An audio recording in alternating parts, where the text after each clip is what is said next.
നിങ്ങളുടെ സംസ്ഥാന സർക്കാർ എവിടെയായിരുന്നു? ഉച്ചക്കഞ്ഞി കൊടുക്കാൻ പ്രാപ്തിയില്ലാത്ത സംസ്ഥാന സർക്കാരിന്റെ പ്രതിനിധിയല്ലേ നിങ്ങൾ? ഉച്ചക്കഞ്ഞി കൊടുക്കാൻ പ്രാപ്തിയില്ലാത്ത സംസ്ഥാന സർക്കാരിലെ അതിന് ദയനീയത കൊണ്ടിട്ട് കാര്യമില്ല. സൈഡ് കൂടെ സുരേഷ് ഗോപിയുടെ നെഞ്ചത്തേക്ക് ഓന്റെ കാല് പിടിച്ചെന്ന് പറഞ്ഞൊരു ഡയലോഗ്. ശ്രീ ഉല്ലാസ് ബാബു, ഇതിപ്പോ ബിജെപിയുടെ സംസ്ഥാന അധ്യക്ഷൻ കഴിഞ്ഞ ദിവസം ഇത് കേന്ദ്ര സർക്കാരിന്റെ നേട്ടം ആണ് എന്ന് പറയുന്നു. എന്തോ അലമ്പുണ്ടാക്കാൻ വന്നിരിക്കുക.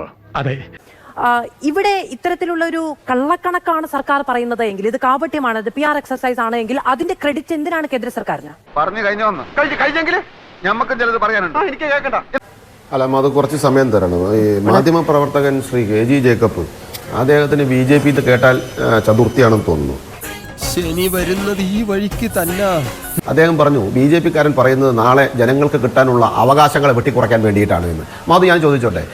ഒപ്പം തന്നെ അദ്ദേഹം പറഞ്ഞു റെസിഡൻസ് അസോസിയേഷന്റെ ഒരു വിദ്യാർത്ഥിക്ക് ഒരു സമ്മാനം കൊടുക്കുകയാണെങ്കിൽ പോലും അതിനൊരു മാനദണ്ഡവും ഉണ്ട്, കണക്കുണ്ടെന്ന് പറഞ്ഞു. എൻ്റെ പൊന്നു KJ ജേക്കബേ, എന്തോന്നാടോ ഇത്? എവിടെ നിന്ന് കിട്ടിയോടോ ഈ? ഞാനൊരു കാര്യം ചോദിക്കട്ടെ, മാനദണ്ഡം അത് തന്നെയാണ് ഇവിടുത്തെ പ്രധാന കാര്യം. ഈ മാനദണ്ഡത്തിന്റെ അടിസ്ഥാനത്തിൽ തന്നെയാണ് നിങ്ങൾ ചോദ്യം കൃത്യമാണെന്ന് നിങ്ങളുടെ സർക്കാരിനോടെ ചോദിച്ചത്. MLA ചോദിച്ച ചോദ്യം സംസ്ഥാനത്ത് അതിദാരിദ്ര്യർ എത്ര പേരുണ്ടെന്നുള്ളതാണ്.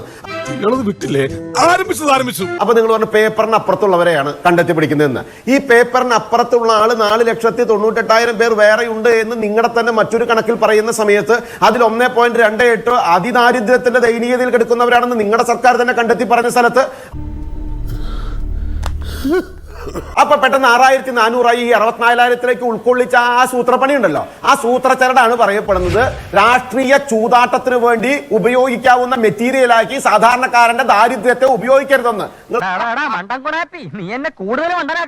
മനസ്സിലാവുന്നുണ്ടോ? പിന്നെ ഞാനൊരു കാര്യം ചോദിച്ചോട്ടെ, നിങ്ങൾ സുരേഷ് ഗോപിയുടെ കാര്യം പറഞ്ഞു. സുരേഷ് ഗോപിക്ക് മാത്രമേ അത്ര സാധിക്കുള്ളൂ എന്ന്. നിങ്ങൾക്ക് ഈ BJP വിരോധവും സുരേഷ് ഗോപി വിരോധവും വെച്ചിങ്ങനെ നടന്ന് പ്രാന്താവുക എന്നല്ലാണ്ട് പ്രത്യേകിച്ച് ഒരു ഉപകാരം സംഭവിക്കാൻ പോകുന്നില്ല. ഇടതുപക്ഷ രാഷ്ട്രീയത്തിന്റെ തട്ടിപ്പുകൾക്ക് മുന്നിൽ നിങ്ങളെപ്പോലെയുള്ളവർ തലകുനിച്ച് നിൽക്കുന്നുണ്ടാവും. പക്ഷെ ചോദ്യം ചെയ്യുമ്പോൾ കൃത്യമായ മറുപടി തന്നെ വേണമെന്നേ. 12 കോടി ടോയ്ലറ്റുകൾ രാജ്യത്ത് നരേന്ദ്രമോദിക്ക് ഉണ്ടാക്കേണ്ടി വന്നത് 15 കൊല്ലത്തോളം ഇവർ ഭരിച്ചു മുടിച്ച് ഈ സംവിധാനത്തിൽ എത്തിയിട്ടും ആ അടിസ്ഥാന സൗകര്യങ്ങൾ കൊടുക്കാൻ മറ്റ് രാഷ്ട്രീയ സംവിധാനങ്ങൾക്ക് സാധിച്ചില്ല എന്നും കൂടി മാധു കോൺഗ്രസിന്റെ പ്രതിനിധിക്ക് പറഞ്ഞു കൊടുക്കാമായിരുന്നു. തദ്ദേശ സ്വയംഭരണ സ്ഥാപനങ്ങളെ നശിപ്പിച്ച് നാറാണക്കല്ലാക്കിയിട്ടുള്ള ഈ സംവിധാനം നിങ്ങൾ വെച്ച് കിലയിൽ ഒരു ക്ലാസ് കൊടുത്ത് നിങ്ങൾക്ക് ഇഷ്ടപ്പെട്ട മാനദണ്ഡം ഉണ്ടാക്കി. അങ്ങനെ വരുമ്പോൾ കേന്ദ്ര സർക്കാരിന്റെ മാനദണ്ഡത്തിൽ നിന്ന് ഇത്രയോളം ആളുകൾ പുറത്തു പോകുമെന്ന് പറഞ്ഞാൽ അത് കൃത്യമാണ്. നിങ്ങളുടെ രാഷ്ട്രീയ ചൂടാട്ടത്തിന് മുമ്പിൽ ആ പാവങ്ങൾക്ക് ജീവിക്കാനുള്ള അന്നവും വെള്ളവും കളയാൻ പറ്റില്ല. നിന്നെ ഇതിനൊന്നും കൊള്ളുകയില്ലെന്ന് നീ വീണ്ടും തെളിയിച്ചിരിക്കുകയാണ് എന്റെ വിജയ. 64,000 പേരെങ്കിൽ എങ്ങനെയാണ് അവർക്ക് ഇനി കിട്ടാൻ പോകുന്ന ഗുണഫലങ്ങൾ നിങ്ങൾ എങ്ങനെയാണ് റദ്ദാക്കുക? അവരിപ്പോൾ തന്നെ നിലവിൽ അതിന്റെ ഗുണഭോക്താക്കളല്ല എന്നുള്ളതാണല്ലോ സംസ്ഥാനം അവകാശപ്പെട്ടത്. റദ്ദാക്കുന്നുവെന്ന് ഞങ്ങൾ പറഞ്ഞോ? BJP റദ്ദാക്കുമെന്ന് പറഞ്ഞോ? മാനദണ്ഡങ്ങൾക്ക് അപ്പുറത്തേക്ക് ഇവരുടെ പേരിനെ കയറ്റി വെക്കുന്ന രാഷ്ട്രീയ ഗിമ്മിക്കുകൾ നിങ്ങൾ നടത്തുന്ന സമയത്ത് ഭാവിയിൽ മാനദണ്ഡങ്ങൾ നിശ്ചയിക്കപ്പെടുന്ന സമയത്ത് പ്രതിസന്ധിയിലേക്ക് വരുന്ന സാഹചര്യം ഉണ്ടാക്കരുത്. രാഷ്ട്രീയ ചൂതാട്ടത്തിനെ ആ പാവപ്പെട്ടവരെ ഉപയോഗിക്കരുത്. ആ തേണ്ടി RDPയുടെ തൊലി ഇരിക്കുകയാണ് ഉത്തമ. സഹിക്കല്ലാതെ എന്ത് ചെയ്യാ? അത് കൃത്യമായി മറുപടിയല്ലേ? എന്താ അതിൽ വിരോധമുള്ളത്? ഇവരുടെ രാഷ്ട്രീയ ചൂതാട്ടത്തിന് നിന്ന് കൊടുക്കാനുള്ള സാധാരണക്കാരുടെ പ്രതിസന്ധി. പിന്നെ 9.5 കൊല്ലം ഭരിച്ചിട്ട് കടലാസും പേപ്പറും ഇല്ലാത്ത ആളുകളെ 2021 എന്ന് പറഞ്ഞാൽ ആദ്യത്തെ ഭരണ സംവിധാനം കഴിഞ്ഞിട്ട് കണ്ടെത്താൻ സാധിച്ചുള്ളൂ എന്ന് പറഞ്ഞാൽ അത് നമ്മുടെ എന്റെയോ മാധുവിന്റെ കുറ്റമാണോ?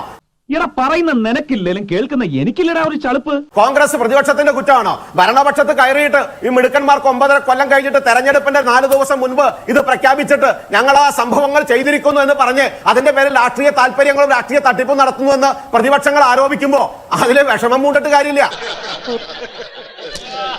അതിന് ദയനീയത കൊണ്ടിട്ട് കാര്യമില്ല. സൈഡ് കൂടെ സുരേഷ് ഗോപിയുടെ നെഞ്ചത്തേക്ക് ഓന്റെ കാല് പിടിച്ചെന്ന് പറഞ്ഞൊരു ഡയലോഗ്.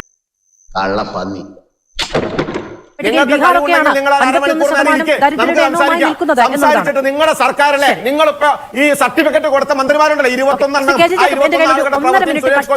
നമുക്കൊന്ന് തുലനം ചെയ്യാം. തന്നെ പോലെ നുണ പറഞ്ഞ് ഇവിടെ വിളയാട്ടം നടത്തുകയാണെങ്കിൽ കൃത്യമായിട്ട് ഇടപെടൽ വിലാസ് ബാബു അത് ചെയ്യരുത്. ചെയ്യണം. അത് ചെയ്യരുത്. അല്ലല്ല, ഞാൻ കർശനമായി പറയുന്നു അത് ചെയ്യരുത്. അങ്ങ് സംസാരിച്ചപ്പോൾ മറ്റാരും സംസാരിച്ചിട്ടില്ല. നിങ്ങൾ കൊടുക്കാത്തത് കൊണ്ട് മാധു കർശനമായി പറഞ്ഞാൽ കേൾക്കാനുള്ള ഈ വേല ജയിച്ചപ്പോൾ നുണ പറഞ്ഞാൽ എങ്ങനെ അംഗീകരിക്കാൻ പറ്റുക? ഇവൻ പറയുന്നത് വിശ്വസിക്കരുത്. ഇവൻ ഭക്ഷണം കഴിക്കാനും കള്ളം പറയാനും മാത്രമാണ് വാ തുറക്കുന്നത്. അങ്ങനെയാണെങ്കിൽ അങ്ങ് പറഞ്ഞതൊക്കെ നുണയാണെന്ന് വല്ലതും പറയാൻ കഴിയും. നിങ്ങൾ വണ്ടിയുടെ പറയുന്നിട്ട് ഇങ്ങനെ നോട്ട് കൊടുക്കുന്ന പോലെ അല്ല കൊടുക്കുന്നത്. പിന്നെ കേന്ദ്ര സർക്കാർ കൃത്യമായിട്ട് കാശുകൾ ഇവിടെ കൊടുത്തിട്ടില്ല എന്ന് പറയാൻ കെ ജെ ജേക്കബിന് എന്താ അധികാരം? നിനക്ക് നേരത്തെ പേടിപ്പിക്കേണ്ടതില്ല, നിങ്ങൾ പേടിപ്പിക്കേണ്ടതില്ല.